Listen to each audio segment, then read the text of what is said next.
दोस्तों, मृत्यु जीवन का सबसे बड़ा सच है जिसे कोई भी टाल नहीं सकता।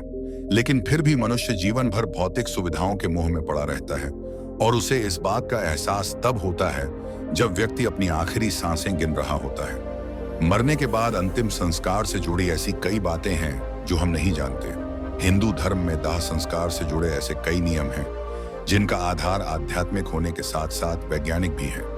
दाह संस्कार के इन्हीं नियमों में से एक है मृतक को नए कपड़े पहनाना। हम में से बहुत से लोगों के मन में यह सवाल आता होगा कि मृत व्यक्ति की चिता में आग लगाने से पहले नए कपड़े क्यों पहनाए जाते हैं। यदि नए कपड़े ना पहनाए जाएं तो आत्मा का क्या होगा, आत्मा का कपड़े से क्या संबंध होता है। इसके साथ ही साथ आप इस वीडियो में यह भी जानेंगे कि मृत व्यक्ति के जो कपड़े परिवार के सदस्य निशानी के रूप में रख लेते हैं या उनकी याद में पहनते हैं, ऐसा करने से मृत आत्मा को क्या होता है और गरुड़ पुराण में इस विषय पर क्या कहा गया है। आइए इस वीडियो में आगे जानते हैं। नमस्कार दोस्तों, स्वागत है आपका हमारे चैनल मोटिवेशन थॉट में। आपसे अनुरोध है कि चैनल को सब्सक्राइब कर लें और कमेंट बॉक्स में जय श्री नारायण लिखकर परमात्मा को अपना आभार व्यक्त करें। दोस्तों, हिंदू धर्म के अनुसार मृतक के शव को गंगा जल से नहलाकर नए वस्त्र पहनाकर उसे विदा किया जाता है। आइए पहले यह जान लेते हैं कि मृत व्यक्ति को दाह संस्कार से पहले स्नान क्यों करवाया जाता है। हिंदू धर्म के 18 पुराणों में से एक गरुड़ पुराण में इस बारे में विस्तार से बताया गया है।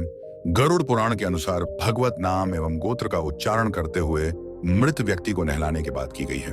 और यदि किसी कारणवश तीर्थ स्थल में अंतिम संस्कार नहीं हो रहा हो तो ऐसी स्थिति में मृत देह को स्नान कराने के लिए पानी में गंगा जल मिलाकर स्नान करवाना चाहिए। इस दौरान यह ध्यान में रखें कि भगवत नाम जप का उच्चारण नहीं रुकना चाहिए, क्योंकि मंत्र उच्चारण करते हुए नहलाने वाले इंसान के हाथों से स्पर्श किया हुआ जल भी अभिमंत्रित हो जाता है, जिससे यह जल जहां भी पड़ता है अपने आसपास का वातावरण शुद्ध कर देता है। जब यही पवित्र जल मृत व्यक्ति के देह पर पड़ता है तो उस शरीर का रज तत्व और तम कणों का आवरण नष्ट हो जाता है और आत्मा का शरीर से मोह कम होता है। दोस्तों, जिस रज और तम कणों की बात हम यहाँ पर कर रहे हैं वह प्रकृति से ही उत्पन्न हुए 3 गुण हैं। पहला सतोगुण, दूसरा रजोगुण, तीसरा तमोगुण, जो अविनाशी जीवात्मा को शरीर में बांधते हैं। दोस्तों, इस बात को आसान शब्दों में समझे तो मृत देह का अंतिम संस्कार से पहले ऐसे स्नान कराने से उसकी आंतरिक शुद्धि होती है। इसके बाद शरीर पर चंदन, तिल के तेल और घी का लेप लगाना चाहिए। फिर उस शव को नए वस्त्र पहना देना चाहिए। गरुड़ पुराण के अनुसार किसी भी शव को बिना वस्त्रों के नहीं जलाना चाहिए। मृतक के शरीर को वस्त्र से पूरी तरह ढक देना चाहिए और इस बात का विशेष रूप से ध्यान रखना चाहिए कि मृतक के वस्त्र नए हो, शुद्ध हो और सफेद रंग के हो।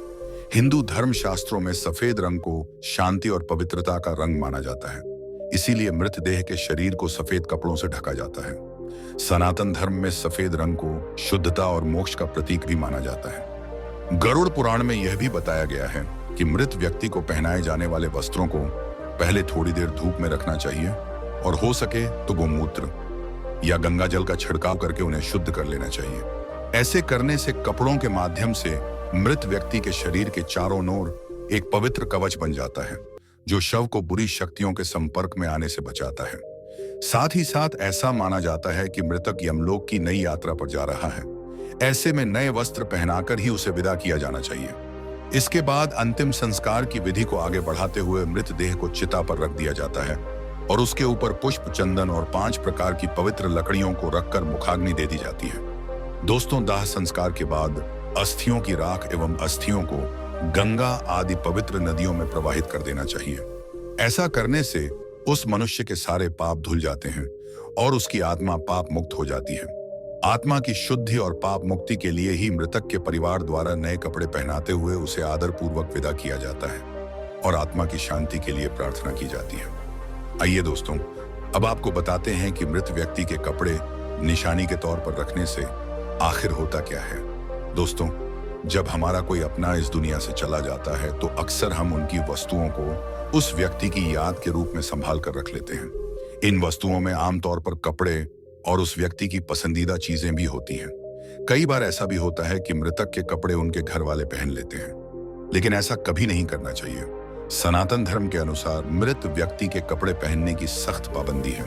मान्यता है कि मृतक की आत्मा का अपनी चीजों से जुड़ाव बना रहता है और मृतक के कपड़ों को पहनने से आत्मा का हमारी तरफ आकर्षण बढ़ता है, जिससे मोक्ष प्राप्ति में हानि होती है। ऐसा भी माना जाता है कि अगर कोई उस मृत व्यक्ति के कपड़े पहनता है तो वह उस व्यक्ति से जुड़ी यादों से बाहर नहीं आ पाता है।